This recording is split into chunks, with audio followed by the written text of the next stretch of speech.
Hi, everyone. Welcome to this MBF Plus Montana Book Festival space.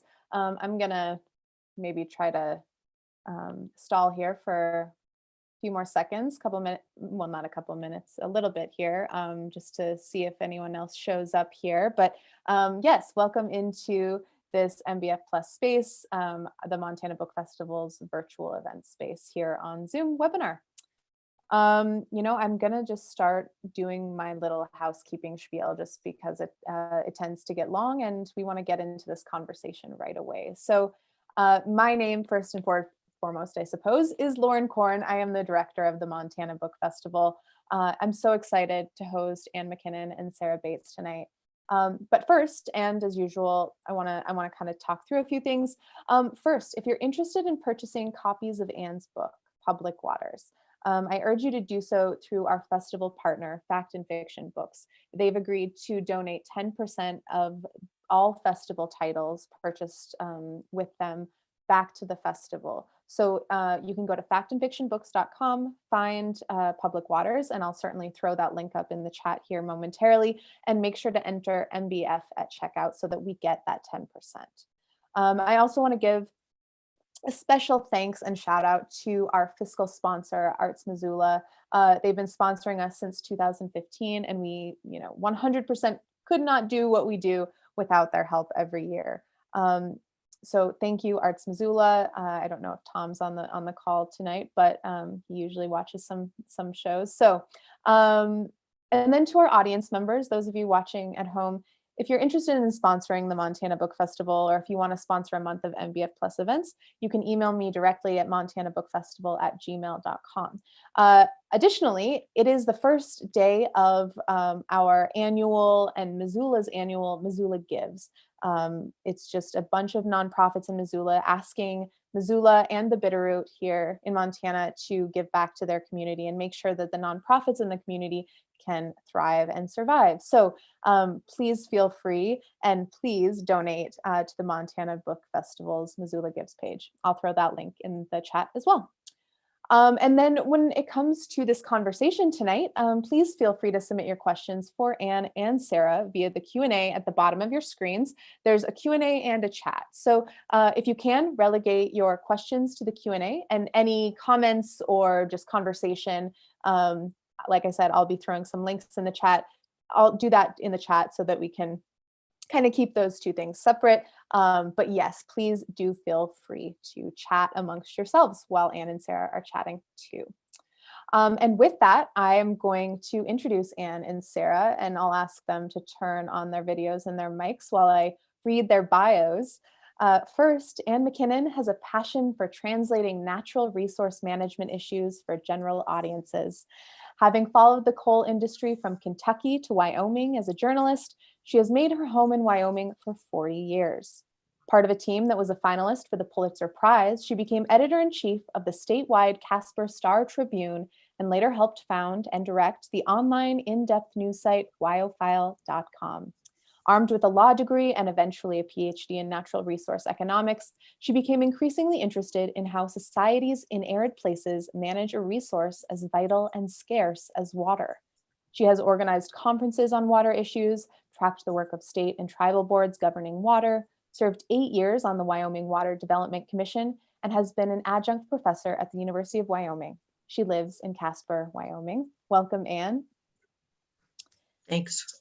And Sarah Bates is the acting regional executive director and senior director for Western Water with the National Wildlife Federation's Northern Rockies, Prairies, and Pacific Regional Office here in Missoula, Montana.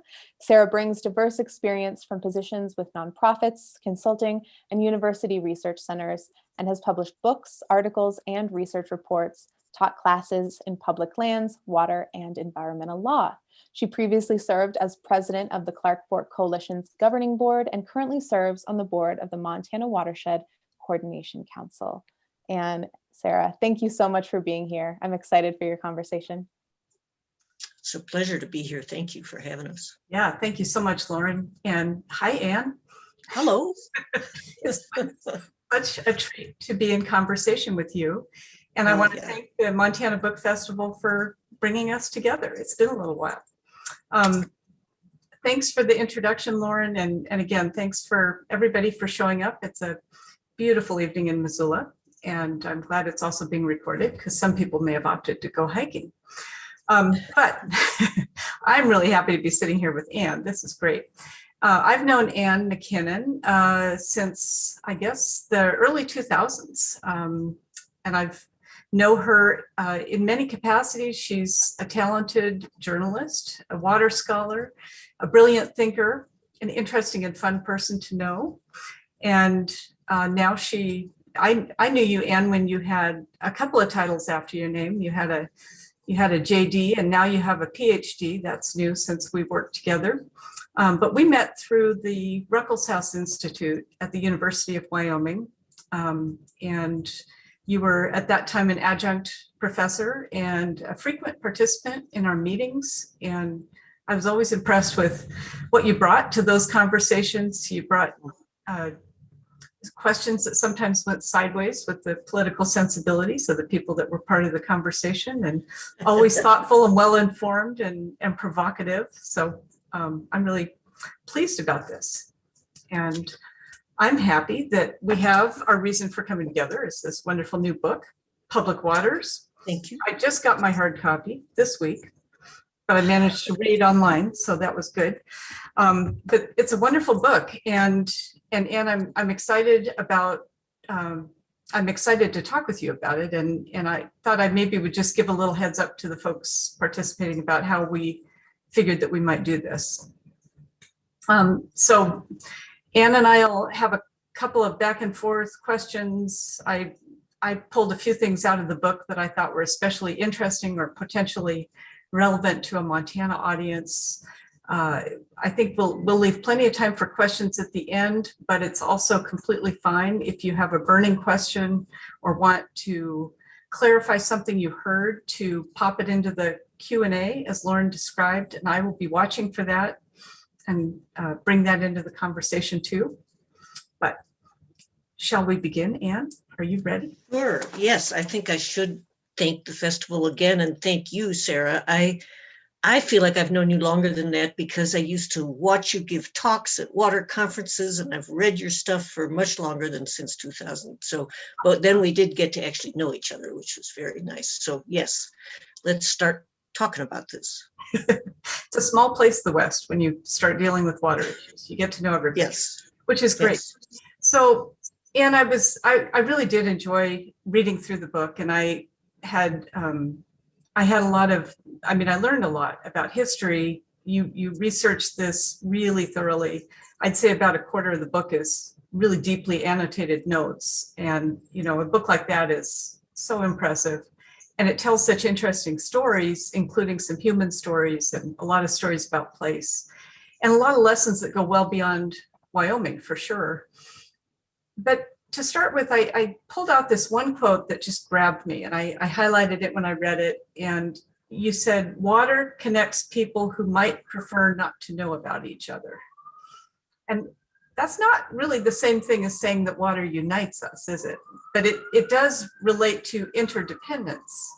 And I wonder, in the broad sense, would you say interdependence is in some ways the big idea of your book? And how would you frame your big idea and what you were trying to get at here?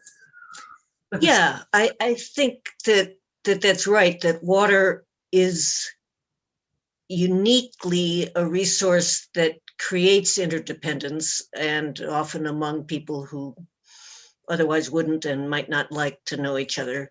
And one of the other things that I wanted to suggest, because water is so important to all of us just to be alive and to our societies and economies, that it's important to understand that the law and the rules, the governance of water is something that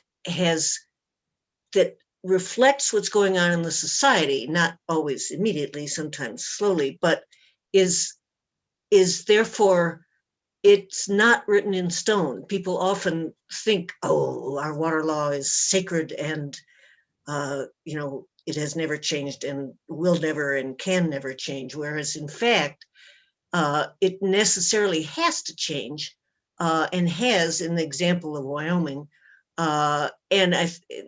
So in the example of Wyoming, that it's changed over time, and it's also had some of the aspects of, if you think about sort of resilience thinking and theory with kind of the infinity loop, where a system grows and changes, faces challenges, sometimes gets kind of rigid and maybe collapses and then new again. Wyoming's water law has a great example of getting very rigid. No, we don't like in-stream flow. No, we do not want to deal with tribal rights.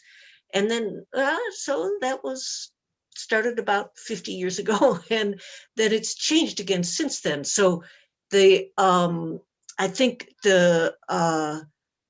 and the interdependence is something that you don't see with all kinds of other natural resources. So in a lot of ways, water going through these cycles is sort of represents, it reflects what's happening in the society, and those kind of changes go on for all of us in a number of things, and water really reflects that. I may have gotten a little off the topic of your question.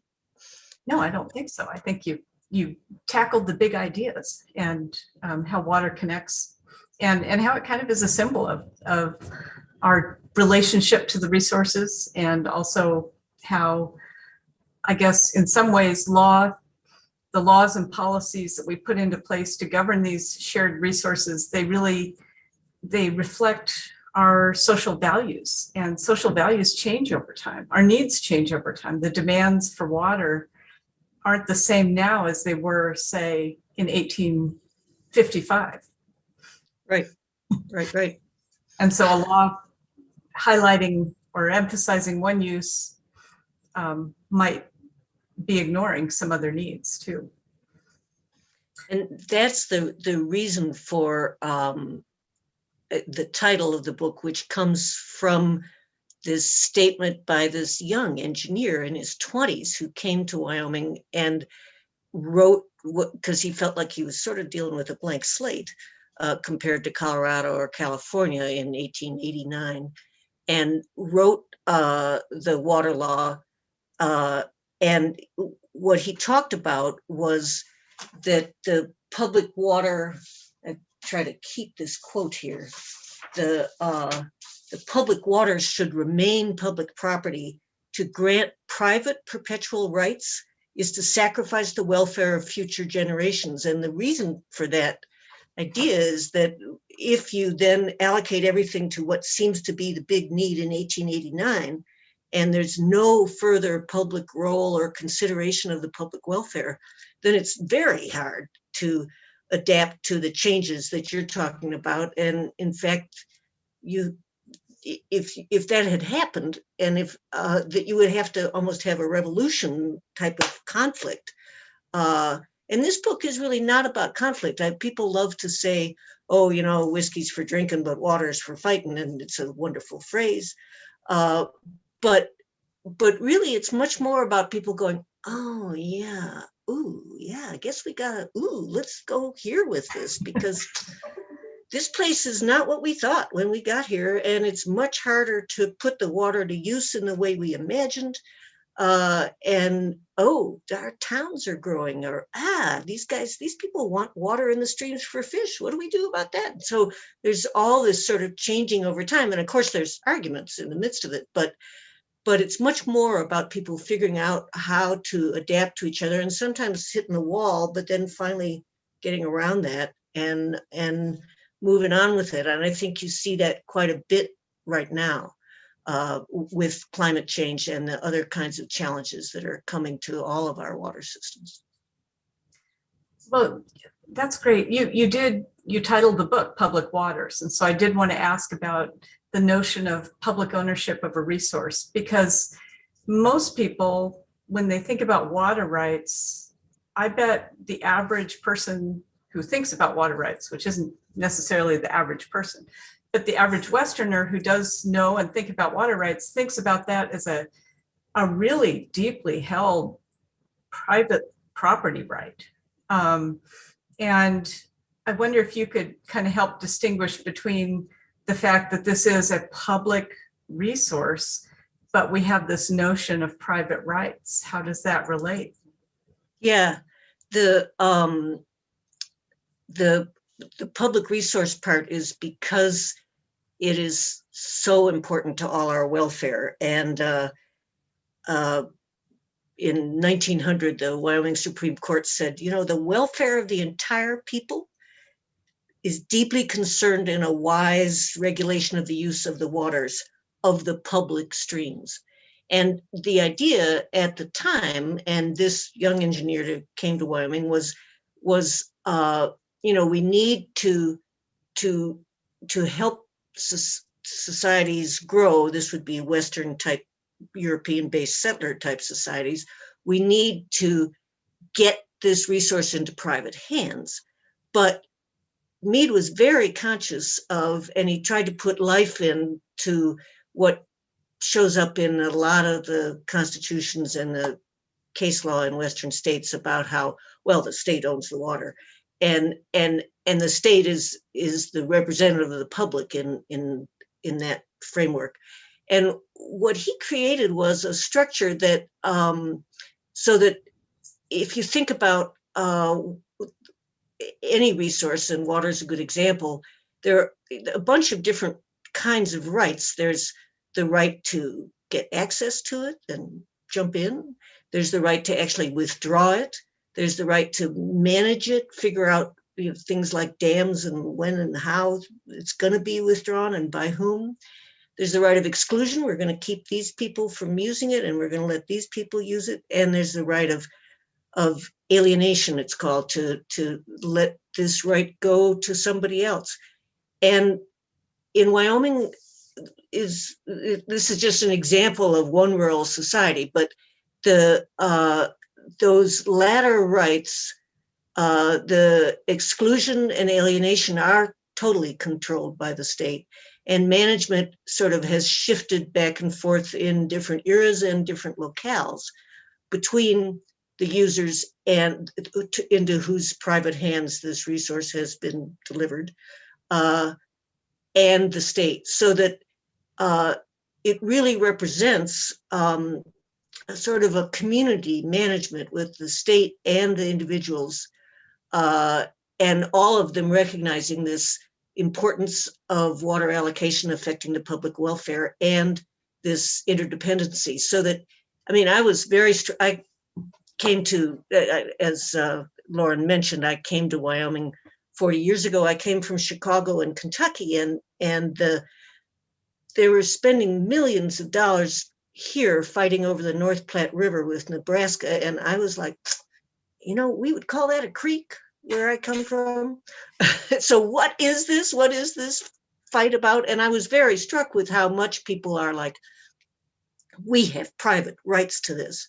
But the more you look at it, it's a natural tendency natural, at least in this country and among us European-based settlers, to want to hold a private right. But it's pretty clear that that's in all the different sort of circumstances over 130 years that I examined, there's also this public ownership. And so I think I can expand a little, if you like, about what sort of how economists think about a resource and different ways of governing it.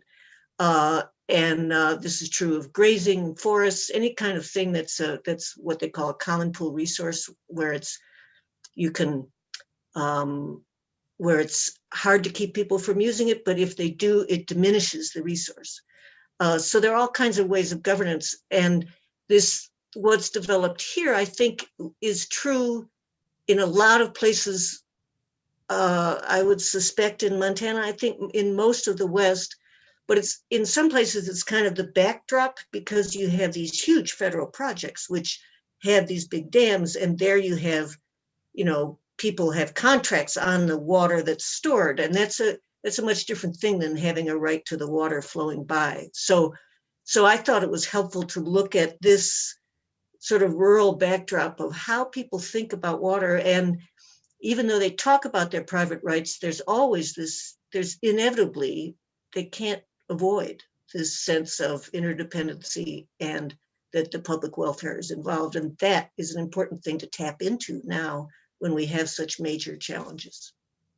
We do, and challenges that impact everybody, and really the reliability of the resource going forward.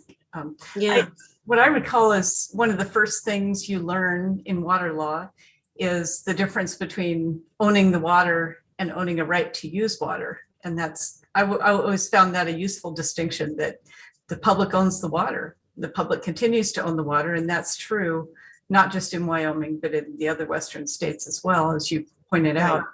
It's usually protected in a state constitution, but sometimes recognized elsewhere in judicial decisions. But that right to use it's a strange kind of a right. It's not like you own a piece of land and own it down below and up above.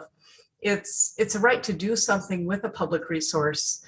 And I think what you do really well in this book is you talk about how that gives an opportunity to reflect all those changing values about what about when you pull out a whole lot of water, put it to a particular kind of use, but it has downstream impacts. Are our values for the impacts, is that going to change over time? And perhaps part of the nature of that right to use is going to change. There's the opportunity for that with our system. That's the flexibility of Western water law. That's the surprising flexibility. I mean, because people do think of it as, this thing I've got, but it came down in the tablet. But they know. Yeah. Right. Right. Well, right. You mentioned a little bit that this was all developed in the time of white settlement, taking land away from the native inhabitants, setting up rights and claims of ownership that didn't recognize everybody, and certainly not all of the uses that the water and the land had been put to over time. That's led to a lot of difficulties with our water management going forward, because in fact, the Native American tribes that entered into treaties with the federal government to cede some of their land, and they bargained for those, didn't they? And they bargained for the ability to stay on the land that they kept, that included necessary water to survive on that place. That's been problematic, though, because a lot of those promises haven't been fulfilled. You tell a really compelling story in the book about the Wind River Reservation and the outcome of a big fight. Do you want to, can you kind of summarize how that both reflects what's happening in Wyoming and also perhaps what needs to change?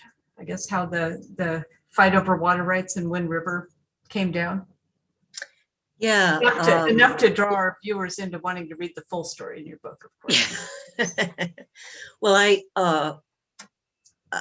you sort of had me tuned into the Salish Kootenai Compact, and which I admire a lot. And by contrast, the Wyoming dispute over Indian rights has been the poster child for the West about what not to do, because the state sued the tribes in 1977, and in 2012, that litigation was finally over. It did not. It still hasn't. The results haven't really recognized the things that the tribes, the values that they hold for water, and it has left a bitterness that is only dissipating, probably as some of the key players go away or die. And so what happened briefly, the same sort of thing, as you said, you have the settlers come in, and the treaty in our case was 1868, the most relevant treaties. And the big case for Indian water rights, of course, came out of Montana, and that was decided in 1908. that yes, the tribes do have a right to waters that they reserved, and they have a right to, in treaties, and they have a right to not have to put it to use and lose it if it's abandoned, but they have a right to put it to use as and when they need to, and for purposes that they have in mind. And that decision was actually applied in a couple of small cases in front of the federal district court in Wyoming. But at the same time, the superintendents of the reservation, the white superintendents, were saying, "Oh, you know, we got you state rights." They didn't mention that any of this other litigation that was going on not very far away regarding the same reservation. And you know, to keep those, you have to use those water rights, and so you probably ought to sell more of your land so you can get horse teams and other equipment so that you can put that water to use. And so they helped fragment the land resource even more. Finally, when the tribes in the 70s, young members of the tribe in particular were asserting these rights based on the 1908 case from Montana, the state sued them. And it was a classic example of what I said before, where it's like, no, oh no, this is not part of what we want to see happen with our water. Other things that had happened in Wyoming water had allowed a lot of development, which actually made the conflict worse between the different white settlers, because there had been allowed to be kind of an expansion of one of the white settlement permits over time. The litigation ended up saying the tribes could not put some of their future water that they hadn't yet used, that they were awarded the majority rights to the majority of water in that river, but a lot of it was for the future. And when they wanted to put some of that future water into in-stream flow, the state court turned around and said, "Oh, well, if you want to do that, I mean, you got to follow state rules, right?" And we've already had the state say, "in-stream flow." A friend of mine loves to quote a legislator at the time who said, "You're going to do that for fish? You're going to do that for fish?" This is on the floor of the legislature. Oh, and so anyway, the in-stream flow right was stymied, and the tribes did not appeal to the U.S. Supreme Court because it could have created a terrible precedent westwide or for nationwide. So, but I think, you know, court cases and court decrees, yeah, but that's not the end of the story. There's still room for people to figure out ways to say, well, let's do it this way. And so that Salish-Kootenai compact at the Confederated Tribes is just a great example of people figuring out how to bargain with each other, figure out who really wants what, and how to make it so that people, I think Wyoming is very much in need of saying, yeah, this is a sovereign nation who has a different idea about water than we do. And we gotta give them room to express those things because water is so important to them as well as to us. And I think when that happens, I hope I get to see it, that will be good for the whole state, certainly for that whole region of the state. Well, it was a really significant finalization in December 2020 when the Flathead Compact was finally ratified, recognized by Congress, and signed by President Trump. The final compact that had been negotiated over decades between the tribes, the state of Montana, through the tool of the Montana Compact Negotiation Commission. So Montana took a different route with various, you know, and pursued one by one, negotiated settlements with all the tribes to resolve the water rights claims and to reach a settlement where everybody compromised and yet reached a solution. And then when it goes to Congress, there's the opportunity for federal funding to, in some cases, invest in pipes and other infrastructure to improve irrigation projects so that some of the water saved can go to satisfy these long unexercised and unenforced Indian water rights. So there are lots of ways in which that process has brought better solutions. It's been no less contentious, I'd say, and the fights have been hard. But I think the outcomes, when you approach them with the idea that we're going to negotiate, we're going to reach a mutually satisfying solution, and we're determined to do that, and we're invested in doing it that way, it probably has a better chance of reaching a better solution for all. I hope we can learn from that. Well, yeah, I wouldn't always hold Montana over every other state for everything, but we're really proud of that, and for really good reason. There was a lot of foresight in setting up that commission and approaching federal reserve water rights that way. So that was pretty great. Your story, though, the way you tell it, I learned new things from it. I remember that outcome was so unfortunate, the decision not to go to the Supreme Court, the kind of sense of really deep defeat had to be very tough. And especially when you have a sovereign nation doing resource management on their lands and managing their water, and they have a water code, and they're trying to manage for fish and wildlife and recreation and agriculture and human use, and they're being told they can't make their own rules. That must have been very hard and hard to persevere. Yes, I think so. I mean, of course, I'm just an observer from the outside. But yeah, it's been pretty interesting to watch how much capacity.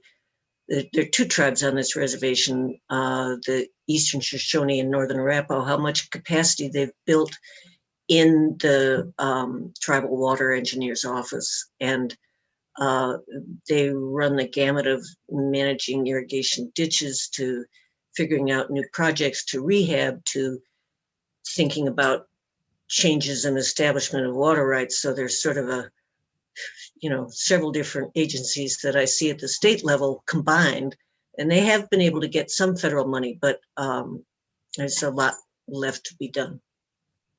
That's for sure.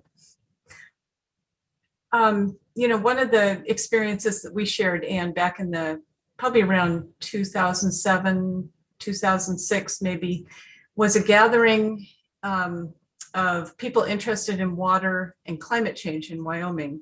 And even to gather people together to talk about climate change was challenging. And I give the Ruckelshaus Institute at the University of Wyoming a lot of credit for pulling it together and getting really top people in to come talk about the issues.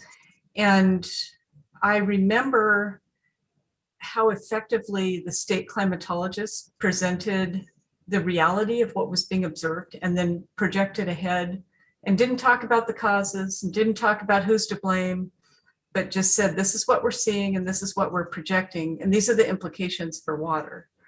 And I will never forget that at my little round table, discussion table, one of the members of the Water Development Commission, who was not a person you'd think was a big climate change, I guess, climate change advocate for dealing with it. He turned to the table and he said, his eyes were wide, and he said, I don't think our water institutions are up for this. And it was kind of a shocking moment, actually. And I do think it's both an existential threat, the level of change, and especially the impacts on water in the West, where it's already a place of water shortage and insecure supplies in many cases. The droughts and shortages that we've seen historically are likely to be dwarfed by the variations that are coming with climate change.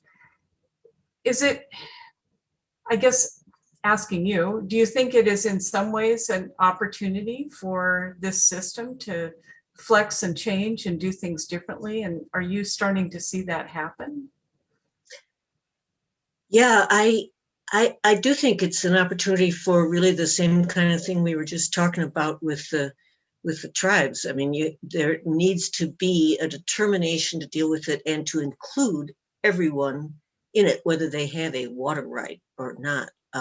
And the at the same time, when you were talking about that climatologist who was a very courageous and thoughtful guy moved on. I think he's doing climate work in Alaska, because really Wyoming at the time was totally not ready to hear it. I was on the Water Development Commission at the time, and the Water Development Commission was and is funded by mineral revenues in Wyoming, and it was kind of Wyoming's Bureau of Reclamation. And when we had a lot of coal production, it was a big engine for both new projects and new dams, but also for rehabilitation of irrigation projects. And we were doing what was called the state framework plan at the time, and climate change was not allowed to be mentioned in that plan at that time. But since then, even on sort of local watershed planning, I've seen a guy who, a different person than you mentioned, but somebody who was a former state senator and very involved in all these issues, and somebody would have described him as a water buffalo at some point, probably. He asked that in the watershed study that was near his town, that there be some discussion of climate change and what could happen. And that was with 2 years ago. So seeing that happen, I think there really is, that it is, oddly enough, an opportunity. I mean, it's so difficult because climate change doesn't mean, oh, the climate of New Mexico or Colorado is going to move here. I mean, it means, hey, who knows all the different things that are going to happen, that it's more uncertainty. But I've been involved in the Wyoming State Engineer's Office, like the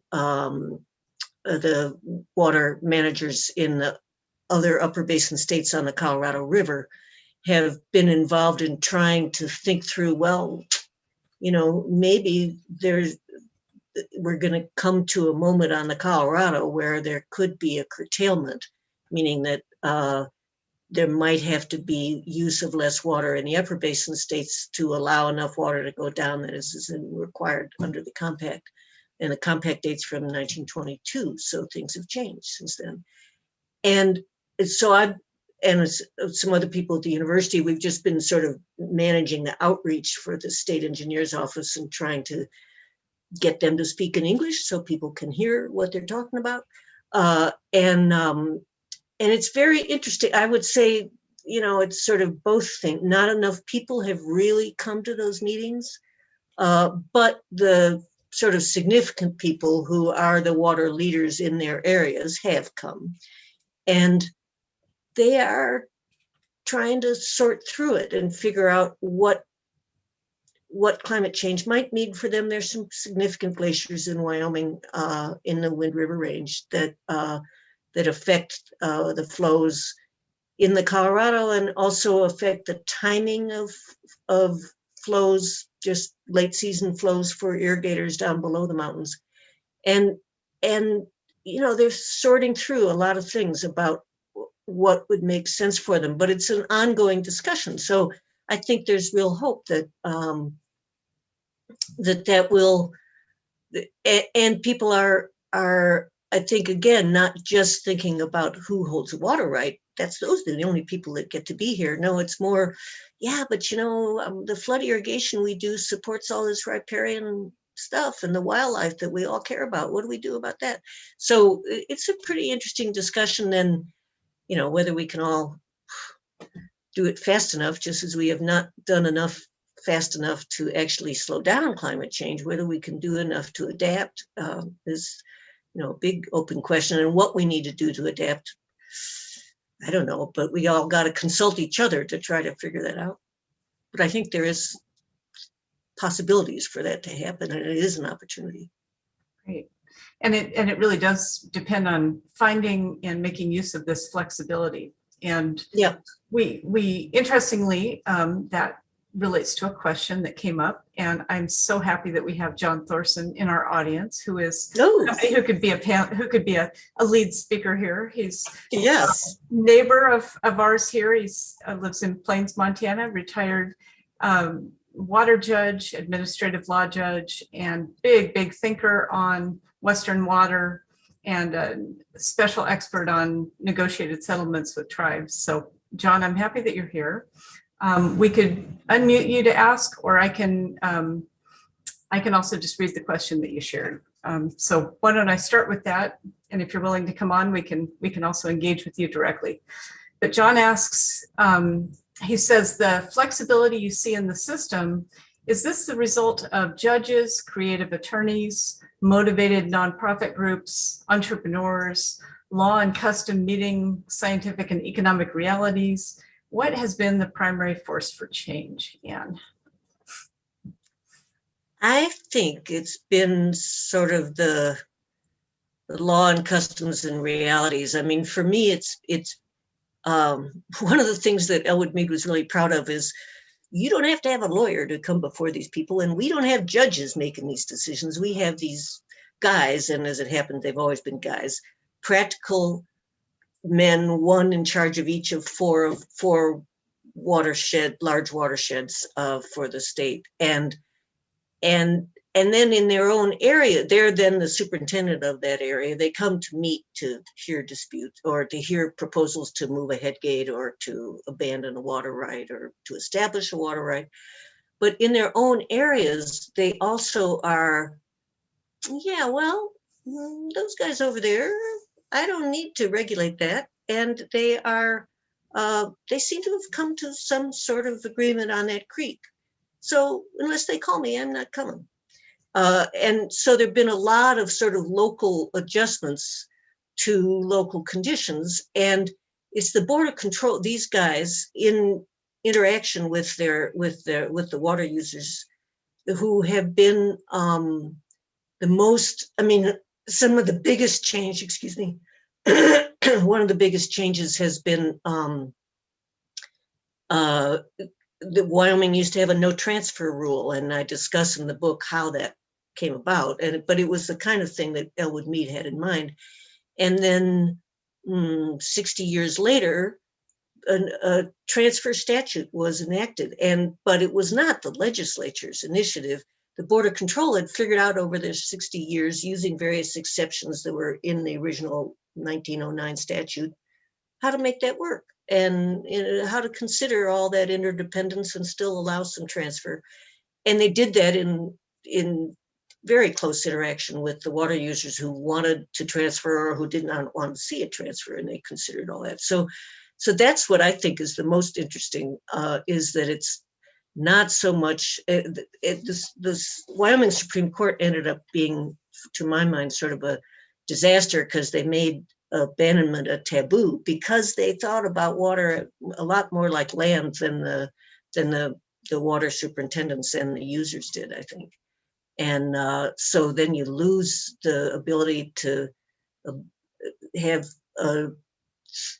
something that's gone out of date. You lose the ability for that to drop and a new use to come in, because that right is still there with that water right. And the court even allowed revival of a 1890s water right, so it's like a time bomb sitting around in the landscape. So I don't think the court has been too great, and the lawyers have tended to argue that it's just a private property right. So I think it's more the on the ground administrators and the users, and that's where I see that kind of hope I was talking about also. That's great. And in a way, what's also happened in this world is a lot of new players have come to participate in water rights. Yes. I mean, John mentioned his question, NGOs, non-governmental organizations. They weren't part of the picture in the 1880s when people were claiming water rights and when it was getting recognized. Do you have any thoughts about sort of the changing role of groups like Trout Unlimited, or in our part of the world, the Clark Fork Coalition, or in some states we have water trusts that are negotiating for water rights? That's right. That's changed the picture altogether. Yes, Trout Unlimited has played a really interesting role here, because they are working directly with users, mostly to improve those head gates and restore the rivers in a way that you can still extract the water, but you're not endangering yourself by getting in the middle of a spring cold stream in May trying to move around railroad ties, which some people were doing. You have a nice, easy to manage head gate, and the fish are a lot happier. They don't all get diverted up into your flooded field. And so they had developed a lot of relationships with people over that. And then when on the Colorado, when in 2015-ish, the states on the Colorado agreed, well, let's try to see if we could possibly, people would accept being paid to use a little less water. We're not going to try to measure it elaborately or figure out if it can get to some place and be saved, but let's just see if anybody would do it. And I thought that the state engineer here would have been like, oh my God, if I go ask anybody that, they're going to be like, you stay away. But what he was able to do was, because Trout Unlimited had these relationships, and Trout Unlimited offered to go say, well, we'll just, it's not our program, but we'll go tell people that it's out there in case they're interested. And yeah, particularly the younger guys were, get paid not to have to go struggle out there with all my, my plastic sheets and stuff that I try to move the water with. And I know of people who it's made such a difference in their lives to get that payment. It's not going on right now. This was an experimental thing, but they could fix up a house, or it's made a huge difference. And that is a wonderful role that Trout Unlimited has played. Now, they've also tried to make it possible for there to be water trusts in Wyoming, for there to be privately held in-stream flow rights. And every time the legislature is like, oh, you gotta be kidding, But it's gotten so it doesn't just fail introduction, it's gotten so it gets into committee. Well, this is over 20 years of trying, but it's slowly making its way. They're playing that role as well. And so I think there's, and they've won trust, which is a huge, huge thing, as we all know, for all of us and for NGOs and for social change. So, yeah. Great. I see we have another question has come up. Let's see, most Western states and Western users abhor the public trust doctrine, especially the California version that indicates the state can revisit water allocation decisions based on public need. You seem to suggest that some of those reallocations may be taking place in more subtle ways. So are we seeing a workaround with the public trust doctrine? And should you start perhaps by saying what the public trust doctrine is?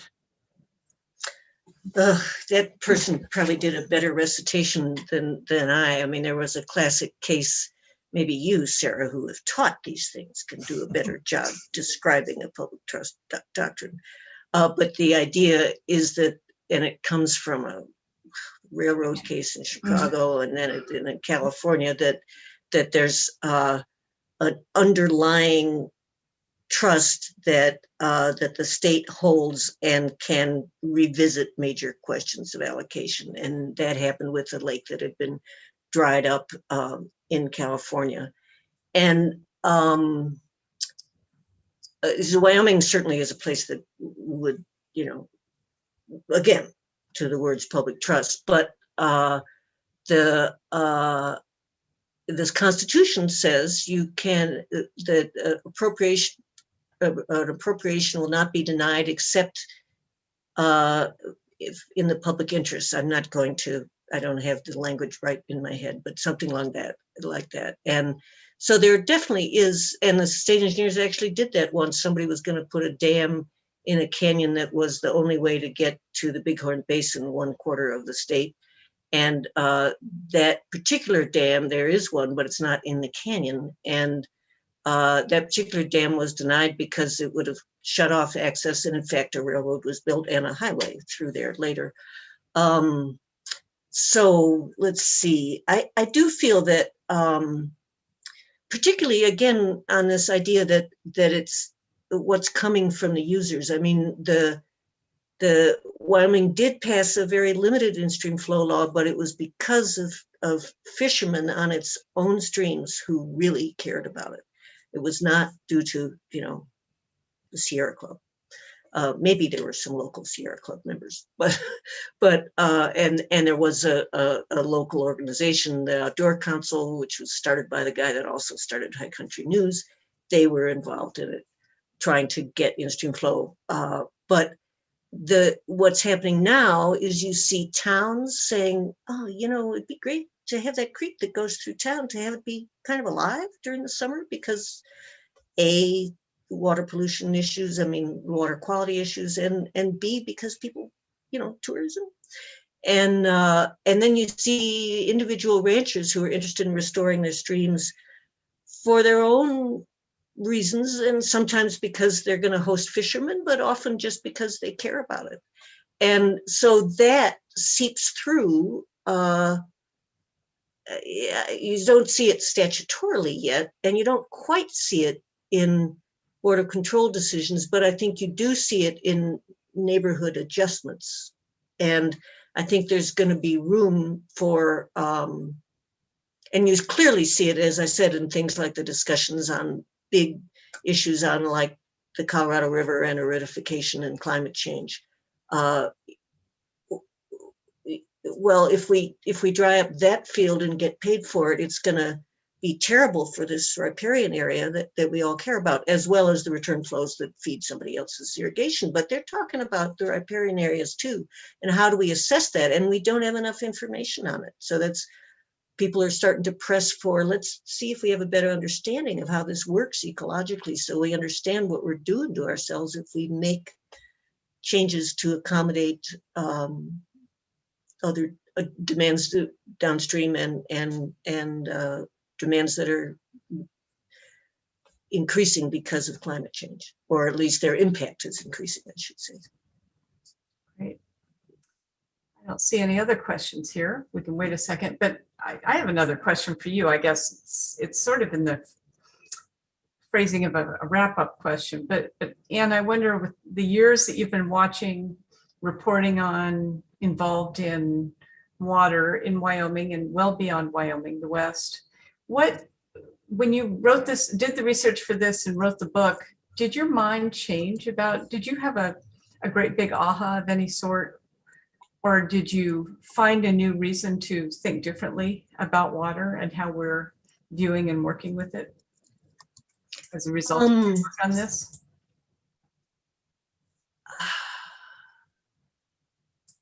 Yeah, I got so interested in the, I read the stuff that Elwood Mead wrote and the statutes, and I remember thinking, wow, it seems to work kind of like it reads in the statutes, which, surprised me at one point. But trying to figure out exactly what kind of system is this, that it's, and slowly coming to this realization that I think it is this funny community management. And you'd have people say, you know what that is? It's regulatory capture. These guys, all they do is pay attention to their users. Well, for one thing, they're not regulate. They use the word regulate, but they're not regulators in the sense of, an environmental regulation.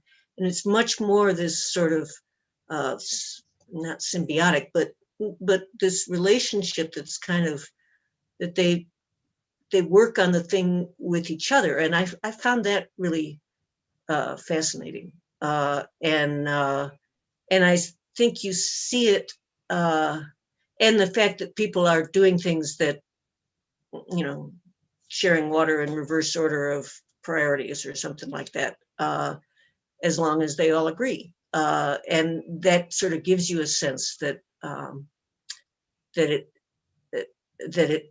there can be flexibility. And then also the changes that, I was very struck by this rigid approach in the 80s, which is when I first got there, and the anger over and the money spent to defend a rigid position on things like in-stream flow and tribal rights. And And of course, some of that is still there, but it is I have been like, oh, I think this is starting to change. And part of it is the state has had to take on a bigger role that people have had to acknowledge on the big rivers from the North Platte to the Colorado. And so that understanding of a public role and the role of the state representing the public, it's come more to the fore. And I think people sometimes resent that, but also it helps them sort of recognize and what they always kind of knew underneath, that it is a public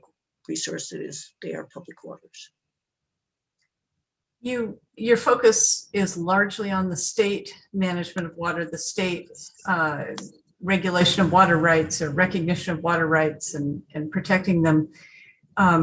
You mentioned a couple times about the role of the federal government, and it's been a big force in consolidating water rights into dam construction, and water management has a role in enforcing federal Indian reserved rights. But what else, how would you characterize the federal role, and especially in terms of this new direction that you've been describing, kind of a re-recognition of the public resource character of water? Do you think the federal government is playing a larger role in that sense, or influencing the state? And I hope I've rephrased the question that came in more or less appropriately. I elaborated on it a little.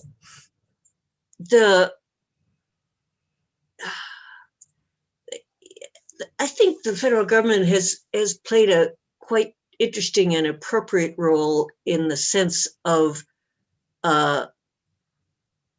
sort of making an issue come forward and convening people to have to address it. The North Platte is a great example of that, because the Endangered Species Act and the Clean Water Act meant that the feds were going to reconsider the operation of the dams on the North Platte, which is not a well-known river, but is really one of the big workhorse rivers in the West.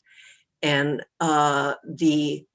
it was only because of that idea that they were going to rethink how they ran those dams and that storage, to consider the impact on migratory bird habitat downstream in Nebraska, which has, of course, been there for millennia. That is what made people start, the three states, Colorado, Nebraska, and Wyoming, start to talk to each other and came up with a governance system that's a little bit like a compact. And it's a basin-wide governance organization that meets regularly. There was some litigation meanwhile going on between Nebraska and Wyoming, which also got solved separately, but has its own governance thing, and they interact and so on. And similarly on the Colorado, the feds have been, we have to come up with, I'm losing the 2006 guidelines.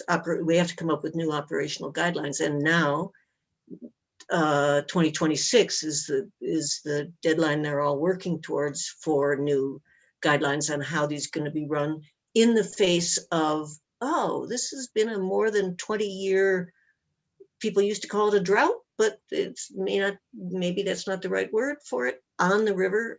And so how do we think about that? And at the same time, the compact looks from 1922 might look pretty like set, but people have working together since the late 90s. I mean, there's been a change there too, have begun to figure out, the states, how to work within that to accommodate even things like pulse flows in the Grand Canyon and getting water down to the Delta in Mexico.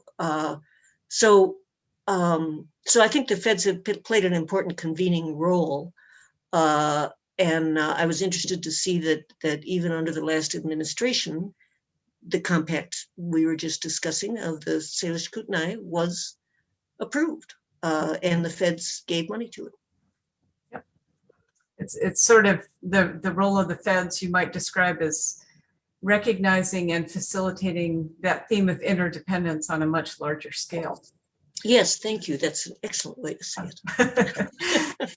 Well, I think we are at the end of our hour. Lauren, I don't know if you're coming back on, but I think, it's clear, and why you're the one who wrote this amazing book, why we're gathered here talking about it. You're Thank you. such an expert. You're so conversant with the details, with the deep, deep authorities that lie behind what people speak about in kind of shorthand ways.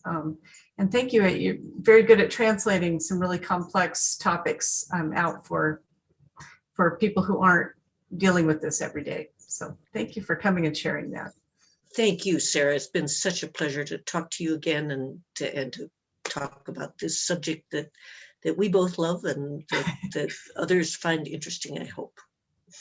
Yeah, thank you both. Well said, Sarah. I learned so much, and I am obviously not well versed in water management or anything like that. So thank you both, and congratulations on the book. Sarah, thank you so much for being here. I threw the link to purchase the book in the chat, so please buy the book. Again, 10% of proceeds from Fact and Fiction come back to the festival so we can continue programming not only throughout the summer, but into the 2021 Book Festival in September, which kicks off in September. And please feel free to go to montanabookfestival.com. You can donate there, you can buy merchandise, you can watch more of these really wonderful MBF Plus events. So again, and Sarah, thanks for being with us tonight. And thank you to our audience members as well. Thank you. Thank you. Have a wonderful night all.